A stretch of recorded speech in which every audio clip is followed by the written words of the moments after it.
Why is it difficult to forgive? Why is it difficult to receive the gift of Christmas, which is peace? Yan po ang ating pag-aaral ngayon. Accept yourself and others. At kung ano ang kinalaman nito sa ating kapayapaan, because this is the way of Jesus. Dear God, thank you for who you are in our lives. Thank you for this extension of life today.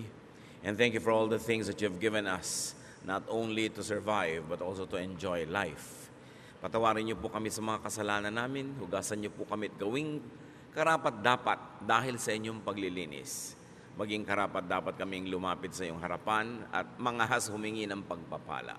Wala kaming patago sa iyo, O Diyos. Tangi ang pag-ibig niyo ang aming pinangahawakan at ang mga pangako niyo na kami inyong bibigyan ng mga kailangan namin sa buhay. We hold on to your promises, O God, and we ask you to bless us right now. May your words be our medicine, our food, our light, our guidance, our inspiration. Enable us to see you, to hear you. Teach us to obey. Father, we thank you, asking you to bless even those people who are not with us right now. Bless them in your very special and personal way.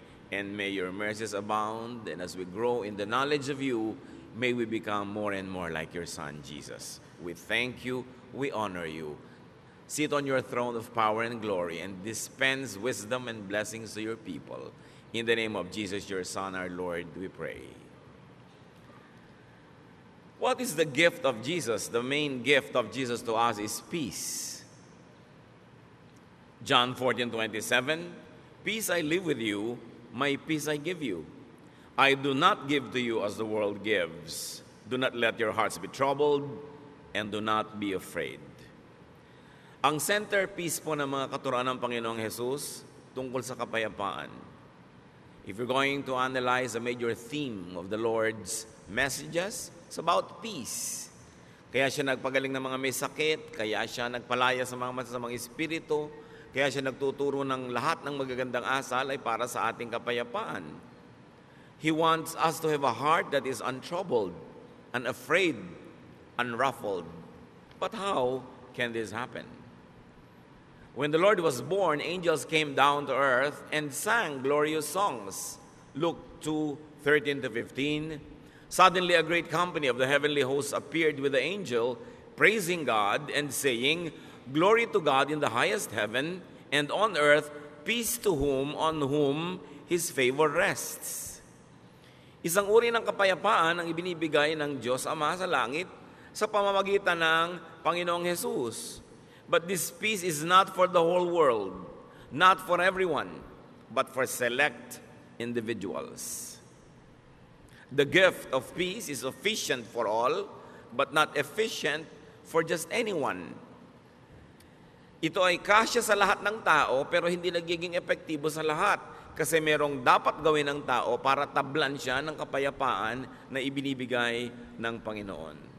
And the way of Jesus to peace is to accept yourself and others.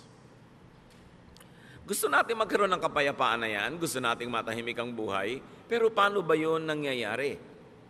Dapat matutunan nating tanggapin ang ating mga sarili at ang ating kapwa. First, discover your wholeness and that of others. Isang malaking kasinungalingan, kulang ka, mali-mali ka, giba-giba ka, sira-sira ka. It's a lie when people are raised up to think that they are missing so many things in themselves, that they are damaged, and that they are nothing but a wreck. Genesis 1:27, so God created humans to be like Himself. He made men and women. So men are complete, women are complete, people are complete. They're whole, buo, hindi kulang. Essentially, hindi kailangang bawasan o dagdagan kasi napakaganda ng pagkakalikha ng Diyos sa tao. In spite of the much talked about imperfection, in spite of the sins we commit, we are wonderfully made. The foundation of the way we were created, the very foundation and frame of our being is wonderful. Psalm 139:14, I praise you because I am fearfully and wonderfully made. Your works are wonderful. I know that full well. So pinupuri daw nitong mga awit ang Diyos sapagkat ang pagkakalikha sa tao ay sobrang maganda, kahanga-hanga. At lahat ng ginagawa ng Diyos ay kahanga-hanga. There are two troubles, and we'll call them now troubles A and B. Trouble A is about us. It's about me. Trouble A comes when we consider ourselves incomplete. Nagsisimula ang gulo pagka ang trato mo sa sarili mo ay kay kulang. Trouble comes when we reject and do not accept ourselves. Yan ang malaking gulo. Pagka hindi mo matanggap ang sarili mo, tinatanggihan mo, tinatatwa, pinapalayas mo ang iyong sarili. When you deny and reject your genes, your looks, your unique giftedness and talents and circumstance and reality, trouble begins. Pero laging ganyan ay tinuturo sa atin ng lipunan, maging ng relihiyon. Kulang ka, mali ka, marumi ka, sira-sira ka, giba-giba ka. While up to a point that might be true because of sin, but the very foundation and frame of the human being as created by God is wonderful. Trouble comes when we forcefully change ourselves to suit misapplied standards and oppressive expectations. When you're always made to conform. Nakikita ninyo kahit sa mga subjects sa schools, may mga subject na scientific, may mga subject na creative, may mga subject na physical tulad ng PE, may mga subject na naka-incline sa mga numbers, meron naman sa mga social skills. Iba-iba ang kakayahan ng tao, kaya merong iba yung may favorite subject, merong hindi nila masyadong favorite, merong mataas ang grade nila sa subject na yun, merong hindi dito. Bihira naman yung ang taas ang grade mo sa lahat. At yung mga taong matataas ang grade sa lahat, sa school, kadalasan sa practical life, doon naman sila medyo deficient. Sa love life ko minsan, saksakan ng talino sa school, pero pag dumating na sa pag-ibig, di ba? Parang walang alam. Kanya-kanya tayo ng specialties na ibinigay ng Diyos. At hindi mo dapat sinusukat ang sarili mo sa specialty ng iba, hindi mo dapat kinukumpara ang sarili mo dahil lagi ka lang magiging kulang. Trouble comes when we depend on other people and other things to fill us up. Pag laging kulang ka ang iyong pagtingin sa buhay, ang mangyayari ngayon, sasandal ka at aasa ka lagi sa mga bagay at sa mga tao para ka laging maging kumpleto. At pagka lagi na ikaw ay naniwala na kulang ka talaga, wala kang kwenta, hindi ka karapat-dapat, what will you do all your life? To strive to be liked, to be accepted, to be praised, to be admired, to find your value in how other people measure you. Sa simula pa lang, it's headed for disaster. Kung nagsisimula ka pa lamang sa buhay mo, nang iniisip mo na agad, kailangan mo ng ganito, kailangan mo ng ganon, kailangan mo umasa kay kuya, kay ganito, kay ate. Dahil kulang at kulang ka, ano mangyayari? Lagi kang naiinggit, lagi kang maninibugo, lagi kang kulang. Sabi nga ni Shakespeare, desiring this man's art or that man's scope, with what I most enjoy, contented least. Lagi mong hinahangad yung talento ng iba, galing ng iba, yaman ng iba, at hindi mo makita yung mabuti tungkol sa iyong sarili. So ang lagi mo na lamang hinihingi sa mga tao, come into my life, change me, complete me, fill me, make me whole. At yan ang fantasy ng romance. When a girl is made to feel that she is nothing but a missing rib that has to be found. When a man is always to be made to feel that he has a missing rib that he has to find to complete him. As we have always emphasized, union in marriage makes you one with somebody in a partnership. But even before that partnership, even you don't have that partnership, you are one, you are whole, you are not one half. Yan ang fantasy ng romance and sometimes yan din ang fantasy ng religion. No? Nakalahati ka lang. No, nilikha ng Diyos ang tao buo. Kahit si Adan nilikha niyang buo. Sabi lang ni Lord, it's not good that he's alone. Sabi ka ng kasama para mag-enjoy. Pero isa siyang taong buo. Hindi niya kailangang umasa sa ibang tao para sa kanyang pagiging buo. Anong nagiging bunga pagka tayo ay laging umaasa sa iba? Dependence. And dependence brings about addiction. Kaya yung mga taong emotionally weak, Mai-in love sa isang tao? Siyempre, sa simula, maganda yung pag-iibigan. Pero kahit yung minahal niya, naging monster na, naging halimaw, inaabuso na siya, kinakawawa, binubugbog, hindi siya makaalis. Kasi addict na siya. Kailangan ko ang tao to feel me. Para niya ako pasayahin. Kailangan ko siya lagi. At pag lagi mong kailangan ng tao, what does it lead to? Possessiveness. And of course, possessiveness is caused by jealousy. Or it brings about further jealousy. Kaya yung mga taong sobrang kailangan ng kapwa-tao, seloso. Huwag kang tumingin sa kanya. Huwag kang makikipag-usap doon. Sa akin lang, sa akin lang. Kasi pag nawala ka sa buhay ko, hindi ako mabubuhay. Isang malaking kasinungalingan. Pinanganak nga, wala yung taong yan eh. At kung yung kinahuhumalingan mo ngayon, na-meet mo nung 18 ka o 24, anong ginawa mo bago mo siya na-meet? Hindi ka buhay? Buhay ka nun. Mabubuhay ka before a romance, without a romance, or after a romance. Huwag kayo masyadong nagpapaulol sa mga fantasy ng mga Valentine's cards. No? Kaya ka nagiging dependent sa tao. And when you're always jealous, you become fearful. And because this person, no matter what he does or she does, cannot really give you what you want, because what you want does not exist. It's a fantasy. You will always have frustration. Kaya ang saya-saya nitong bride, blushing bride, marching down the aisle para ikasal. After 3 months, nagngangal-ngal na. Hindi niya maibigay sa akin ang aking pangangailangan. Yun, ang tingin mo sa tao mo, taga-fill sa iyong pangangailangan. Di ba? Magngangal-ngal ka sa harap ng lahat. Dahil hindi na-fill ang iyong expectation. It leads to a fruitless and endless search. And it leads to a symbolic hell or evil spirits in your life. Trouble B is about the other person. Remember yung trouble A, kulang ako, punuin mo ako, kailangan kita. Trouble B naman comes when we consider others, especially people close to us, as incomplete and substandard. Daddy, kulang ka. Husband, kulang ka. Kailangang punuin kita. Wala kang utak. Ako ang may utak. Ilalagay ko yung isip ko sa loob ng utak mo. Diba? Wala kang diskarte. Ako meron. Hindi ka marunong. Ako meron. Ito ang lagi natin ginagawa sa mga partner. Ginagawa ng parents sa mga anak. Anak, hindi mo alam kung anong bagay sa'yo. Huwag kang mag-aral niyang arts. Walang pera dyan. Pity. No? Yung marunong pa yung magulang doon sa anak kung ano yung gusto ng anak. No? Lagi natin sabing, akong nakakalam niyan, hindi ikaw. Ang mga sons and daughters, marunong pa rin sila sa magulang nila. Dapat ganitong palakad ng bahay natin, ganitong palakad ng ating mga pamumuhay. Mga kapatid na hindi magkasundo. No? Dahil dapat ganito ka, kamukha kita. Mga magkakaibigan.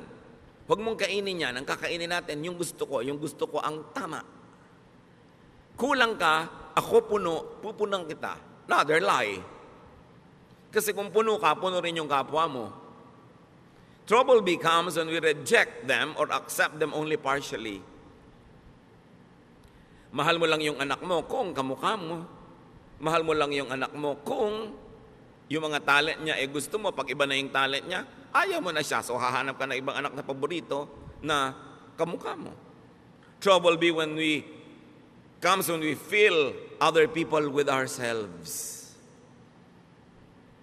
Hindi dapat ganyan ang kulay na isinusuot mo. Dapat ganito. Hindi dapat ganito. Dapat yung standard ko. Now, when we are raising children, that's all right to set standards. Kasi blanco sila, walang kaalam-alam. Pero oras na yung tao na de-develop na yung personality, we allow them to be how God wanted them to be.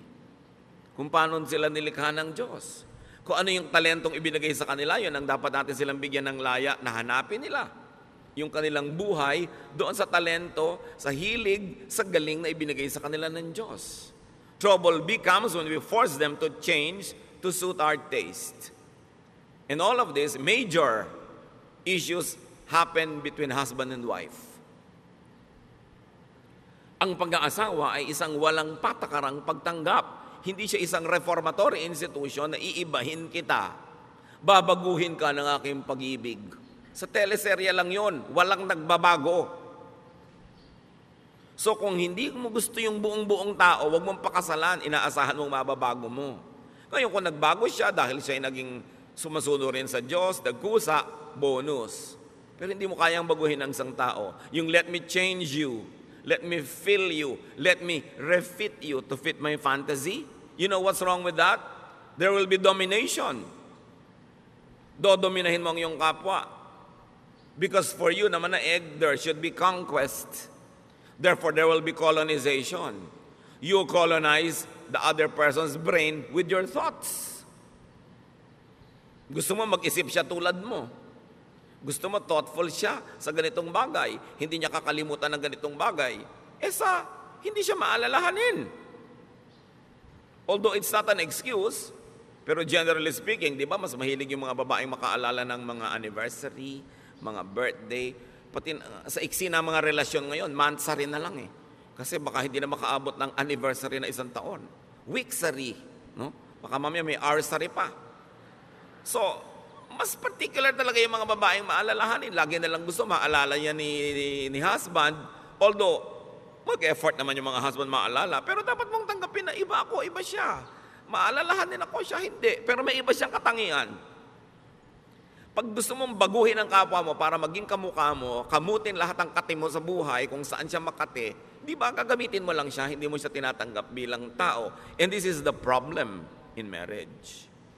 Because the moment you try to dominate another person, natural instincts will surface. There will be resistance, rejection. There will even be subversion. Laging gustong-gusto mo, ganito siyang oras umuwi. Laging ginagabihan, talaga lang to subvert you para hindi ka makapanaig. Idine-defend kasi nung tao yung kanyang sariling pagkatao. There will be defense. And sometimes there will even be offense. Therefore, warfare. Hell again, evil spirits plaguing your life. What is the way of Jesus to peace? Accept yourself. Great peace follows when we accept ourselves. It does not mean that we will not improve ourselves. It does not mean that we will allow ourselves and tolerate ourselves to be sinful and to be wrong and to be substandard. But you begin everything by accepting yourself. We become more comfortable with ourselves in relation to others. Kasi buo ako, buo siya. Dapat ganun yung dynamics ng relasyon. Hindi yung kulang ako, punuin mo ko. Or kulang ka, pupunuin kita. No, pareho kayong puno. We become more comfortable with ourselves when we are alone. Isa yan talaga sa mga pinakamalulubhang sakit ng maraming Pilipino. Hindi kaya mag-isa. Hindi makakain mag-isa, hindi makalakad mag-isa, hindi maka-enjoy mag-isa. We dread aloneness. And we become like clinging vines. And when you become like a clinging vine, you will choke people around you. Yung lagi kailangan nandito ka, nandito ka, nandito ka. Paano ka mga tao active, may mga gagawin, may mga hinahabol na mga pangarap, kailangan lagi silang nakapaligid sa'yo para magkaroon ka ng kahulugan. Kailangan maging komportable ka sa sarili mo kahit ka mag-isa. There are times when may mga kasama ka, enjoy, but you must also enjoy aloneness. Kasi kung talagang gusto ng Lord na lagi kang may kasama, dapat nilikha kang may mga kakambal, yung kabit-kabit kayo. Yung hindi kayo nagkakahiwa-hiwalay. Di ba pag may pinapanganak pang ang kambal, ino-operahan pa natin para magkahiwalay? Dahil mahirap yung may kakambal. Ngayon, kung may kakambal ka emotionally, hindi ka na inom ng masarap na inumin kung hindi mo kasalo sa iisang straw ang kung sino man. Di ba, miserable ka nun. At gagawin mo rin yung taong miserable dahil lagi mo siyang hahanapin, nandiyan ka kasi iinom na ako. Kailangan matuto rin tayo ng healthful aloneness. But when you cannot accept your own self to be your own companion, how can you be a companion to others? Kailangan yun ang sanayin natin. Walang mga tao ngayon, I will enjoy this alone. Kasi yung paghahanap ng kasama ko minsan ng malaking kapahamakan, kahit sino na lang tuloy na pwedeng sumama, isasama. Para huwag lang mag-isa. Self-acceptance is the foundation of self-love and self-appreciation. Hindi yan masama. Anong sabi ng Panginoong Hesus sa Mark 12:31? Love others as much as you love yourself. No other commandment is more important than this. So we are not being forbidden to love ourselves, but we are only being reminded, yes, love yourself, but in the same way, love others also. Huwag yung love yourself lang and forget others. At hindi naman love others only and forget yourself. Pareho yun na mali. Irespeto mo ang kapwa mo, irespeto mo rin ang sarili mo. Hindi naman yung binabastos ka na, ang respeto mo pa. Hindi ka na nire-respect. Mahal mo ang sarili mo tulad ng pagmamahal mo sa iba. Why? Because you cannot give what you do not have. How can you understand others when you don't understand yourself? How can you be kind to others when you're not kind to yourself? How can you love others when you don't love yourself? Self-acceptance is the foundation of self-tolerance. At mahirap to be intolerant to your own self. May mga tao, lactose intolerant.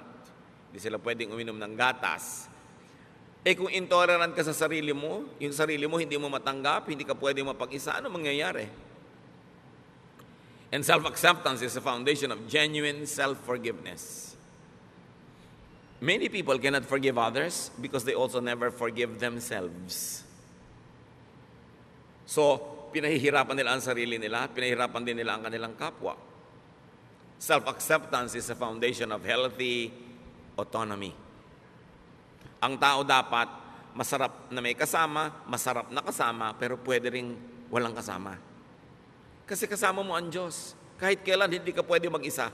Kasi tinitirhan ka ng Espiritu ng Diyos. Kumisan nga, lagi ka may kasama, hindi ka na tuloy magkaroon ng oras sa makipagsarilinan sa iyo ang Diyos dahil laging may abala. Laging may iba. We should learn healthy autonomy. When we accept ourselves, when we realize our wholeness, we do not excessively depend on and attach to people and things. We socialize, we enter relationships for additional enjoyment, for mutual upliftment, not for dependence. Dapat papasok ka sa relasyon, makikipagnobyo ka, mag-aasawa ka, makikipagkaibigan ka, hindi para ka may sandalan at hindi rin para meron kang buhatin. Pareho kayong nakatayong mag-isa, nabubuhay, gumagawa ng paraan, naghahanap buhay, nag-aaliw sa sarili, nagpapasaya sa sarili, nagpo-produce sa mga bagay. Tapos, you share for enjoyment. You share for additional happiness and additional joy and pleasure. Pero hindi ka nakikipagrelasyon para ka sumandal o sandalan. Nagtutulungan kasi pampadagdag sa buhay. You are a whole wonderful. You are an individual, an autonomous unit. Kita ninyo, bakit sabi nila marami daw ng mga Pilipino nag-i-enjoy ng close family ties? Bakit daw ang mga communities natin close ang ating mga relationship? Poverty forces us to be close.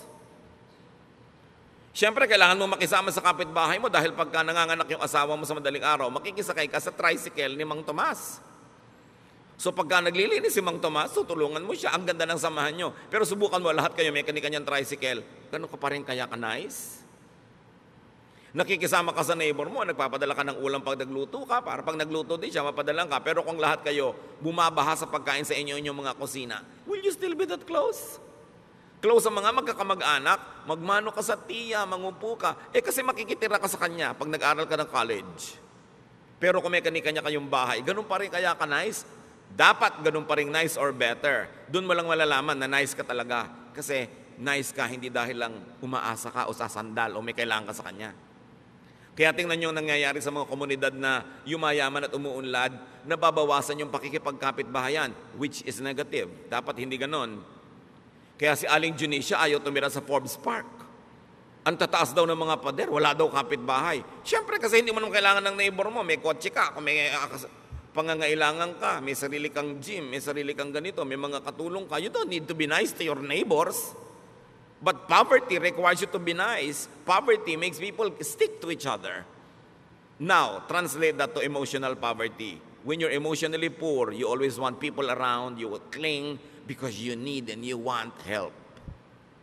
Kaya dapat mapayaman mo yung sarili mo emotionally to the point na, I don't need you to live, but I want you to be around because I have a lot of love to give to you and because you are nice and I enjoy your presence. Pero hindi dahil hindi ko po maiwan ang asawa ko kasi wala po akong hanap buhay. So kung meron ka pala, iniwan mo na matagal na, no?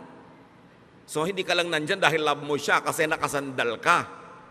So ina-advise ko nga kahit sa mga babae, magnegosyo kayo, maghanap buhay kayo, para kung talagang hindi nyo matiis, binubusan kayo ng kumukulong tubig, pinapakuan kayo sa inyong bungo, ginagapos kayo sa langgaman, malayasan nyo. Hindi ako makalayas dahil wala akong kakainin, wala akong gagasin, so hindi mo lang kananya dahil mahal mo kasi dependent ka. At kung economically dapat autonomous ang tao, dapat autonomous ka rin emotionally. Hindi ibig sabihin, magpapader ka na, hihiwalay ka na dahil hindi mo na kailangan. Pero pagka hindi mo kailangan yung neighbor mo, tas hindi ka pa rin nagpader, nakikipagmabutihan ka pa rin, ibig sabihin, genuine. Yung pakikipagmabutihan mo, walang ulterior motive. Kaya sobra ang pakikisama system natin sa Pilipinas kasi umaasa tayo sa kapwa. Kaya tingnan nyo yung mga financially independent, hindi na masyadong nakikisama. Kasi hindi ka na nila kailangan. Pero hindi yun ang dapat mangyari. Hindi kita kailangan, pero nakikisama pa rin ako sa iyo kasi nice ako talaga at nice ka rin naman at mas masarap yung buhay na magkakasama tayo. Yun yung si Adan it's not good to be alone. Pero pwedeng alone. In other words, people are additions to our happiness, not a wall to lean on.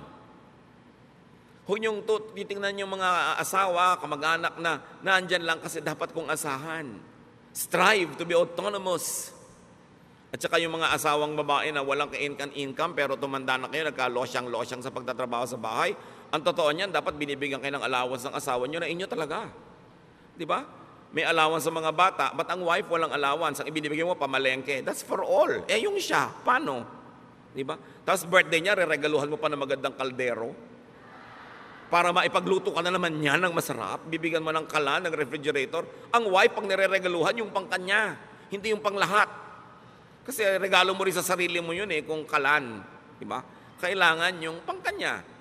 At kung sasabihin, ako naghahanap buhay, subukan yung mga wives, huwag kayong gumawa sa bahay. Kung may isuot yung mga asawa nyo pagpasok sa opisina, kumedat ng pagkain, siya ang magbayad ng mga Meralco, pumila sa mga bayarin na tubig, subukan nyo. Kaya dapat yung mga wives may sariling allowance yan. Para hindi naman kung bigla gusto kayong layasan, walang pamasahe. Gusto magpakamatay, hindi makabili ng lason. Kasi talagang walang kapera-pera. You should strive to be autonomous. So that you say, husband, I stay because I like, not because I need you. Not because I depend on you. It's a distorted kind of relationship. So poverty reduces people. Emotional poverty also reduces people. Kaya dapat pinapaunlad mo yung buhay mo economically, pinapaunlad mo yung buhay mo emotionally, kaya mong tumayo sa sarili mong mga paa kasi nilikha ka ng Diyos buo. Tingnan niyo yung babae na nakapanayam ng Panginoon sa balon. Paborito kong karakter na to kasi yung buhay niya talagang tayo yun John 4:15-18.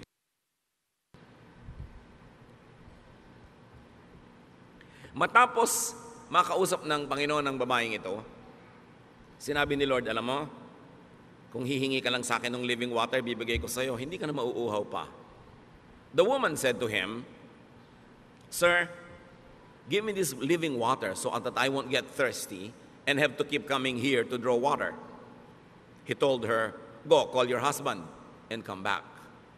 I have no husband. She replied. Jesus said to her, You are right when you say you have no husband.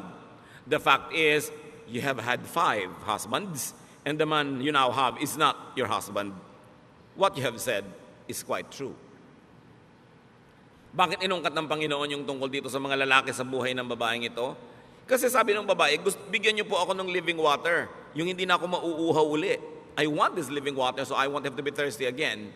So the Lord had to tell her what she did not need.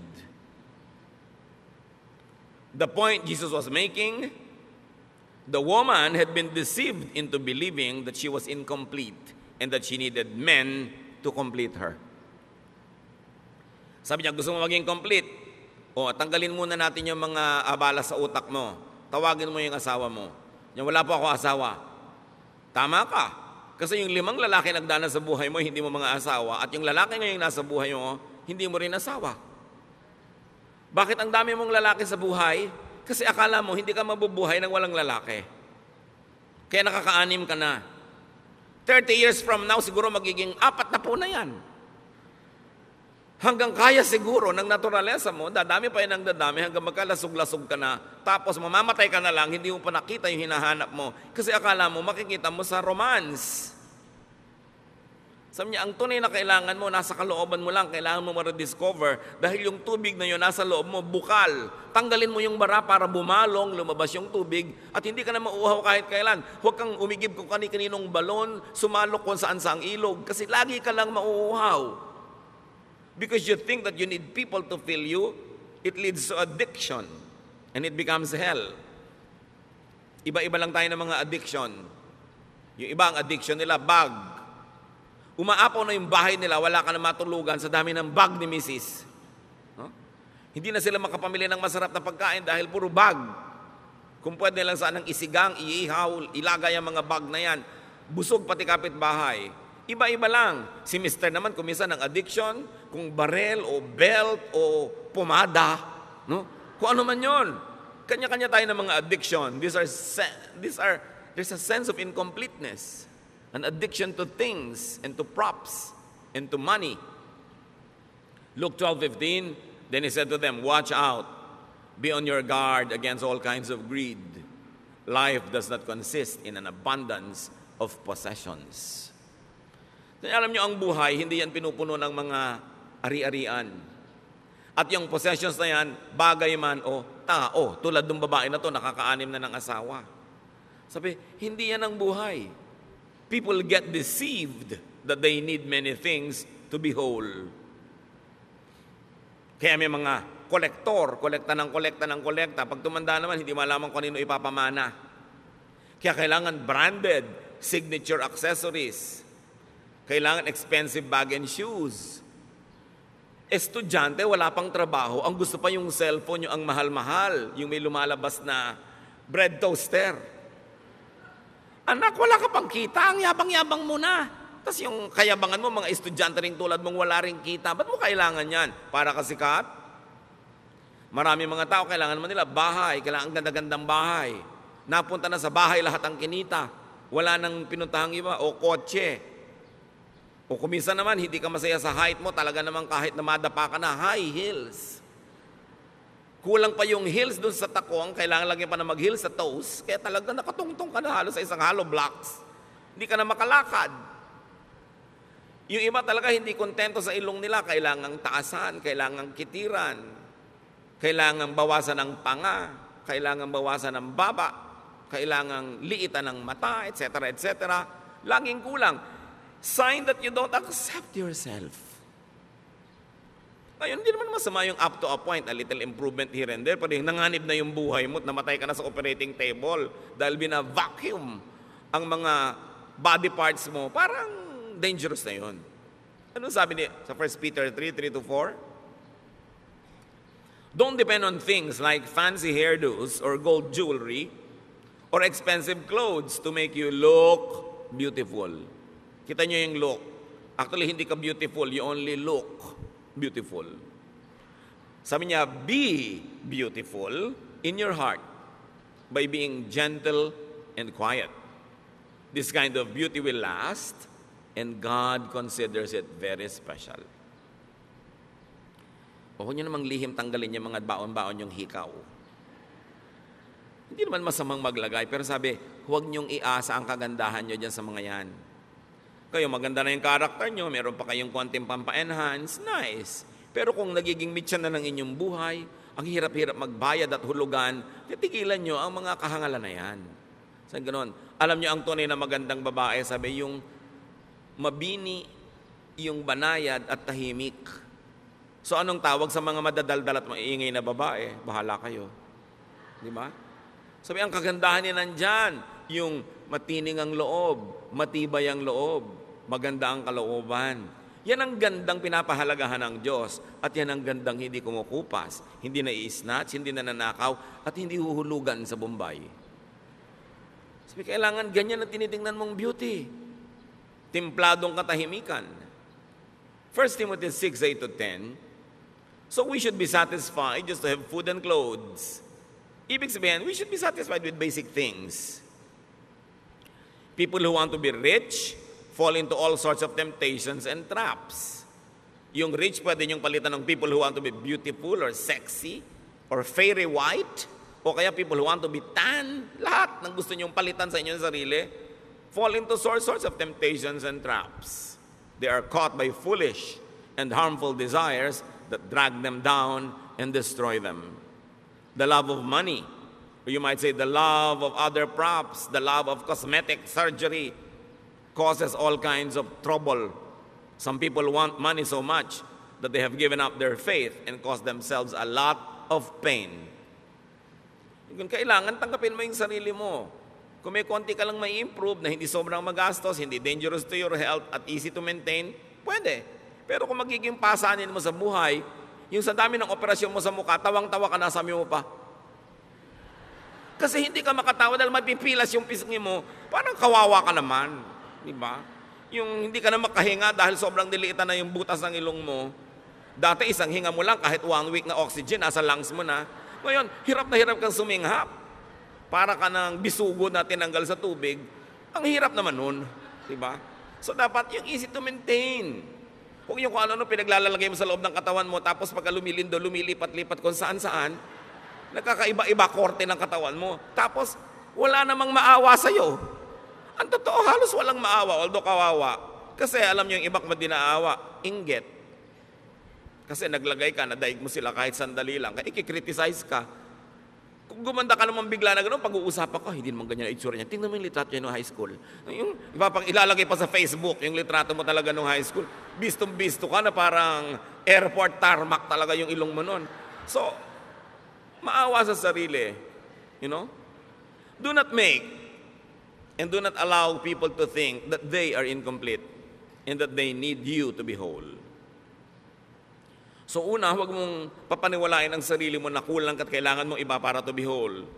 Yung iba sobrang pinapamiserable na yung mga unmarried people, akala nila ang complete lang yung married. Paano yung unmarried? Kabiyak? Kaputol? Kaya yung kabiyak, dinedefine natin yung sa kasal, kabiyak ng partnership. Hindi siya isang kabiyak na tao. Buong tao siya, may asawa siya o wala.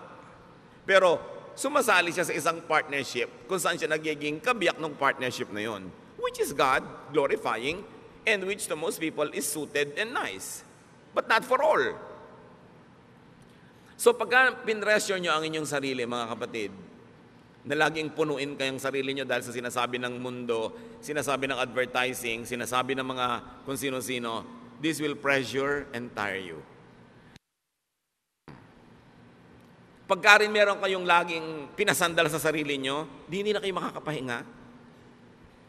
This will disempower them also. Kaya yung mga hindi makakain habang wala yung husband, bakit dala ba niya ang lalamunan mo?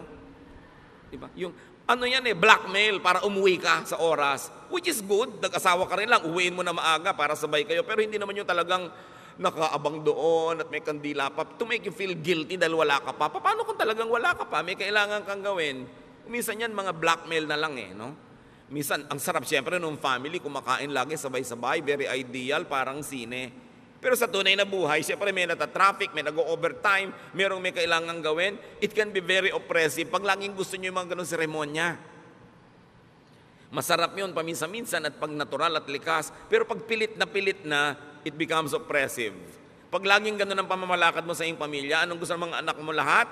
Makawala, mag-asawa ng maaga, tumakas, para lumaya. Kasi maraming opresyon. So, parents, spouses, do not drill into people's minds that they are incomplete, that they are defective or unfit or ugly or poor. Alam niyo kung sino gumagawa nun? Advertising. Hindi dapat ginagawa yun ng magulang. Kulang ka, kailangan mo itong produkto namin. Kaya mga magulang, ganito lang ang grade mo, ganyan lang ang grade mo. Kung nakikita nyo that they're doing their best, meron sila sigurong ibang kakayanan. Huwag silang paghanapan ng wala sa kanila. So, to have peace, accept others. Romans 15:7, accept one another, just as Christ accepted you.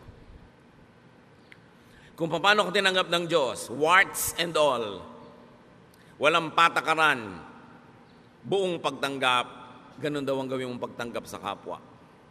But instead of accepting others, we insist on reforming them. It's God's work, not our work. And we reject them when they don't comply with our specifications. Kaya marami mga tao, lumalaki sila emotionally sick because their own parents reject them. They are compared with another sister or a cousin or a classmate or a neighbor, and they feel rejected. And once rejected, people also tend to reject others because they become defensive. Kaya ang dami mga tao emotionally poor. Kaya yung mga nare-reject na ganyan, meron lang isang magpakita ng konting kabaita na regaluhan ng choknat ng 3 araw na sunod-sunod na in love na. Paano? Uhaw na uhaw sa acceptance. Bakit yung maraming mga anak nahuhumaling sa mga kabarkada? Because they are accepted. Madalas naman kasi yung basis ng acceptance nila, mali, no? Kahit ano na lang, mas baliw ka nga, mas accepted ka, mas sikat ka. That's a wrong kind of acceptance. But nevertheless, what does it tell us? Our kids want to be accepted. Kaya ayaw umuwi. Gabi na, kung pwede na lamang na bukas na umuwi. At pag liwanag, gusto na lumipad at mawala. Maybe they don't feel accepted at home. Kasi gusto mo may anak ka na maiparada sa community, maipagyabang. Hindi mo tanggapin, mahalin, linangin yung anak mo kung ano man siya. 1 Corinthians 7:7, sabi ni Paul, I wish that all men were as I am. But each man has his own gift from God. One has this gift, another has that. Sabi niya, kung ako lang masusunod, gusto ko lahat kayo katulad ko Pero, di naman pwede yun. Bawat isa, may kani-kanyang tinanggap sa Diyos na kakayanan. At kung ang Diyos sa kanyang karunungan ay piniling ibigay sa iyo kakayanan A, therefore, wala sa iyo yung kakayanan B, sa iba naman yun ibibigay. Pero pag hinahanap mo yung B kay A, ang gulo ng mundo. The tendency is for us to want to make all others conform to our mold. Kaya marami mga asawa, iniiwan ng asawa nila kasi hindi nila tinatanggap yung asawa nila kung ano man yung asawa nila. Laging gusto nila maiba. Ganun siya Accept individual and personal differences. At kung hindi ka masaya sa talent ng anak mo, ng asawa mo, ng kapatid mo, accept the other ableness. Lahat ng tao may abilidad, may ability. Kailangan lang tanggapin mo kung ano yung kanya. Huwag mong pilitin na yung anak mong ayaw mag-dentistry ay maging dentist tulad mo. Nagmana siya siguro sa ibang lolo, sa dinami-dami ng lolo at lola sa inyong genetic pool, hindi naman laging sa'yo lang kukuha yan. Romans 14:1, accept him whose faith is weak without passing judgment on disputable matters. Here, sabi, accept religious differences. Accept spiritual differences. Not everybody is as mature as you. Not everybody has the same tendencies to apply a biblical verse the same way as you do. Sabi dito sa Romans 14:1, tanggapin niyo yung pagkakaiba-iba maging sa inyong spiritualidad. Hindi pwedeng uniform. Kasi iba-iba nga ang tao, iba-iba ang fingerprint. Romans 12:10, love each other and honor others more than you do yourself. So, find, accept, celebrate, and honor the true, the good, and the beautiful, so to speak, in every person. Bakit hahanapin mo yung iba, yung wala? I-emphasize mo yung napapangitan ka, may maganda sa kanya. Acceptance of others is the foundation of love, of appreciation, tolerance, and even genuine forgiveness. And here we go to the heart of the matter. Yung iba nagtatanong, bakit po nag-forgive na ako pero may pain pa? Bakit nagpatawad na ako pero may hapdi, may kirot? You have not forgiven. Probably you have only stopped being hostile. You have stopped the war. Probably you went into a ceasefire, but you have not really forgiven. That's why there's still the pain. You are able to truly forgive only when you truly know and understand and accept the person. Yung hindi, sige, pinapatawad na kita, pero sabi mo, siguro nasigawan niya ako kasi gutom siya noon. Kasi mataas ang blood sugar niya. Kasi may monthly period siya. O kasi luka-luka siya. Di ba? Kasi may lahi sila noon. Kasi genetically, ganito sila. Nung naintindihan mo siya, doon mo ka ngayon huhugot ng pagpapatawad. Pero pag hindi mo naintindihan at hindi mo tinanggap ang kalagayan niya, ceremonial lang yung patawad mo. It's only a cessation of hostilities. It is only a declaration of a ceasefire. But forgiveness, real forgiveness, has no more anger.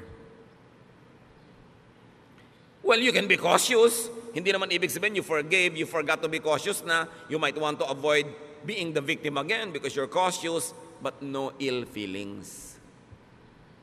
Siguro iiwasan mo na maulit o mabigyan siya ng chance ulitin yon, pero wala ka ng hapdi kasi naunawa.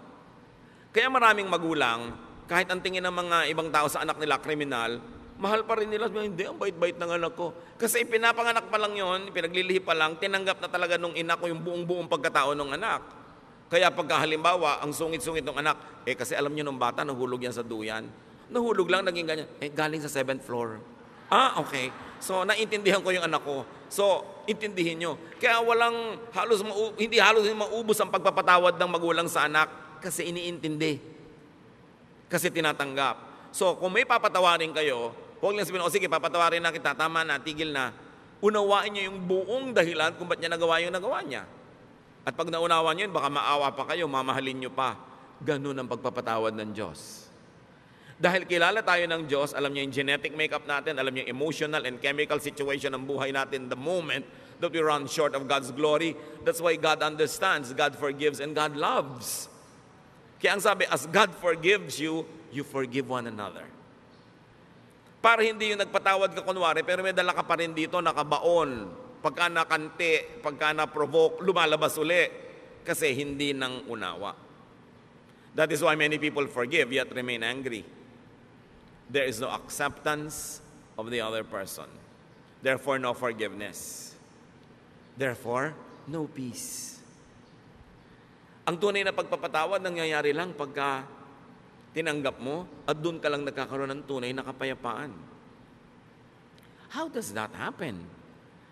How to get on the Jesus way of peace through acceptance of self and others.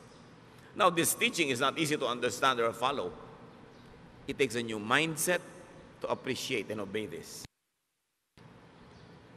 Hindi ka makakapagpatawad, hindi ka makakatanggap ng kapwa hanggang hindi mo iniiba ang korte ng iyong utak. So how do you get God's peace? Through acceptance of yourself and others. Change your mind. It happens in the mind. Change the way you think. Change your principles and lifestyle. Romans 12:2, let God change the way you think. Then you will know how to do everything that is good and pleasing to Him. You want to be able to forgive? Change the way you think about the person. Change the way you think about yourself. Change the way you think about what proper is and what it is not. Change the way you think about your expectations. Accept the person as you would accept yourself. Then you will begin to understand and you will have the power to forgive because it comes from deep understanding. Anong reaction ng mga tao noon kay Jesus sa kanyang mga turo na to? Pinoy, tinuturo niya, love your enemy, feed your enemy, forgive. Mark 1:27, the people were so amazed that they asked each other, what is this? A new teaching and with authority. Ya, iba to kakaiba. Libong taon na yung relihiyon nila, hindi naman sila natahimik. Kaya sabi niya, iba to. May kapangyarihan ang kanyang mga sinasabi. It's a new way of thinking. That's why it's a New Testament. That's why it's a new covenant. Matthew 18:3, and he said, I tell you the truth, unless you change and become like little children, you will never enter the kingdom of heaven. So you might want to apply that to eternal security and salvation and exemption from hell. Apply it as much as you want.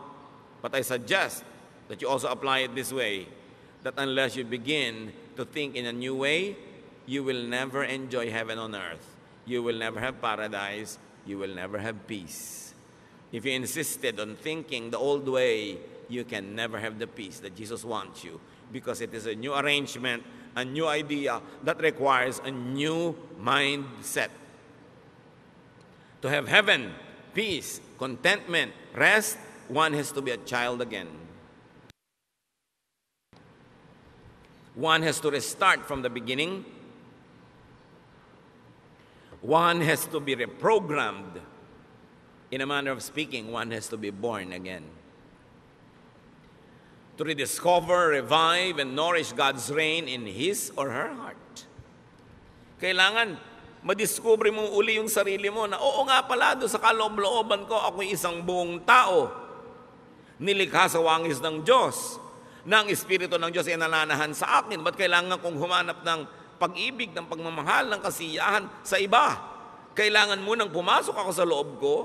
I must travel into me, discover what God has placed there, nourish it, and let it sustain me. And when I'm already overflowing with love and kindness and goodness, because I've already known and accepted myself, and I know God is in me, then I will socialize with people, I will relate with people, because in that case, I will be full of kindness, not just full of wicked expectations.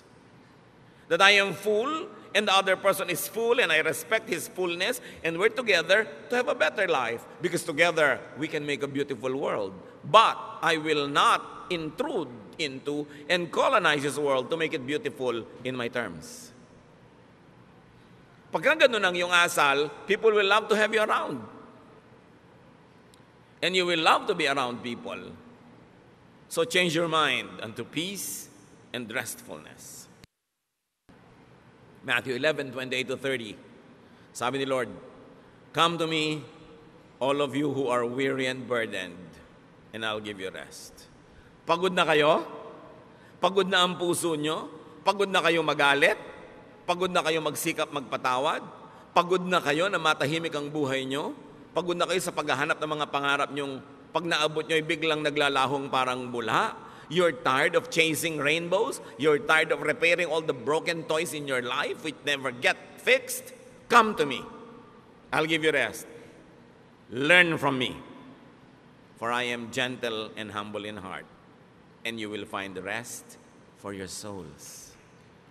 So you don't learn from others. Don't learn from other isms and ideas and philosophies. Learn from me, for my yoke is easy and my burden is light. So paano malalaman kung galing kay Jesus? Magaan. Hindi mahirap sa loob. Kahit hirap yung katawan mo sa pagsunod, hindi hirap ang loob mo. Magaan. The kingdom of God is restful, easy, and light. So peace, restfulness equals heaven on earth. And it is in accepting yourself and others.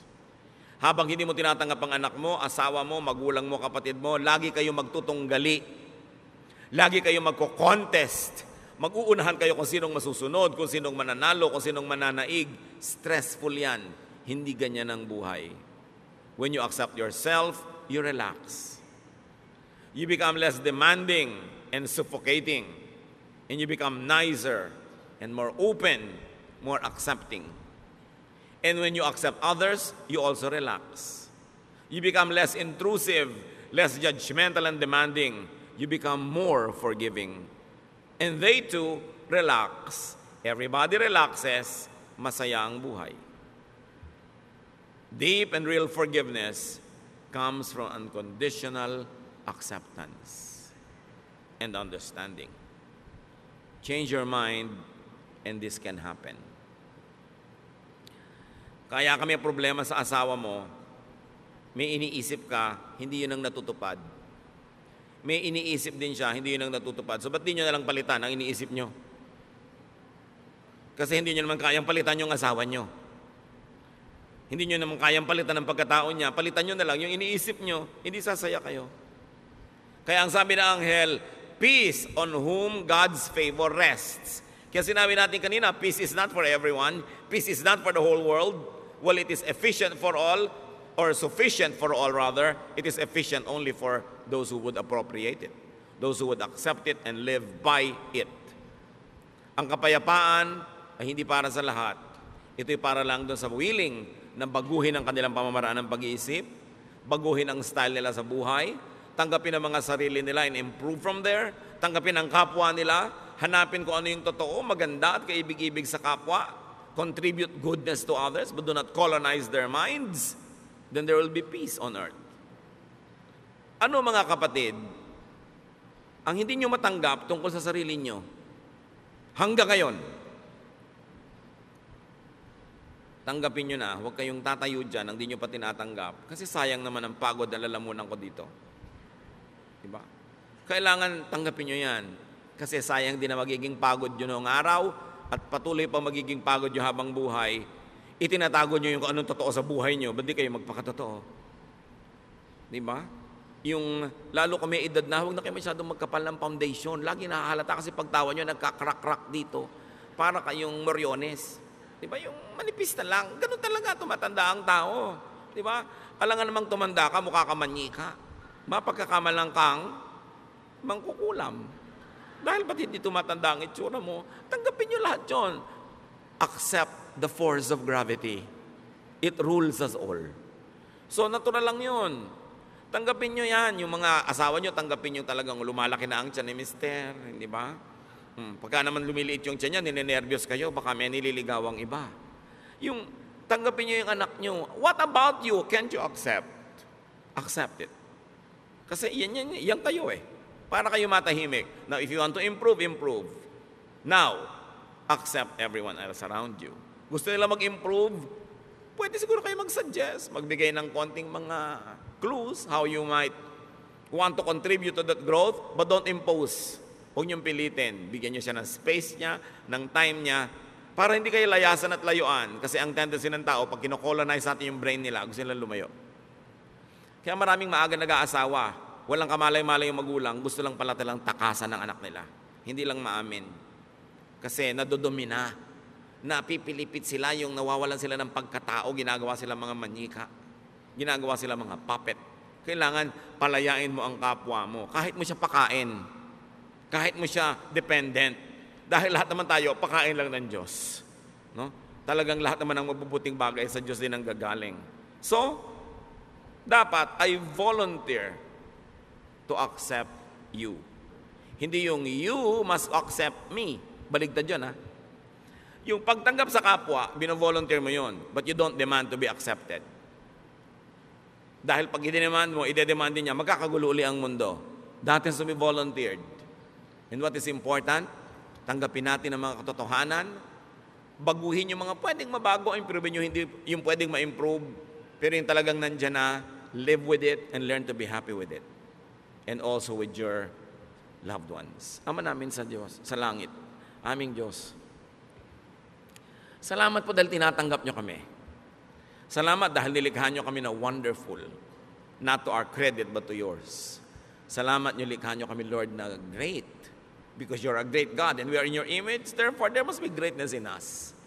Turuan mo kaming mahanap yon, ma-celebrate yon, at tulungan mo rin kaming mahanap yon sa kapwa namin at ma-celebrate din namin yon. Magbulay-bulay tayo mga kapatid sa mga personal application na ating mga pinag-aralan. At sa ilang sandali, take your time. Pag-isipan, ano nga bang mga dapat ko talagang tanggapin? At yung mga pwede kong baguhin para baguhin, di mabago. Don't demand others to change. Pray for them, inspire them, and they should change on their own as God enables them. Dear Lord, speak to us, enlighten us. Let's be alone with the Lord, some silence, and rise from your seat later on, freed from all of this needless oppression, so that we can enjoy life and we can be enjoyable companions to others.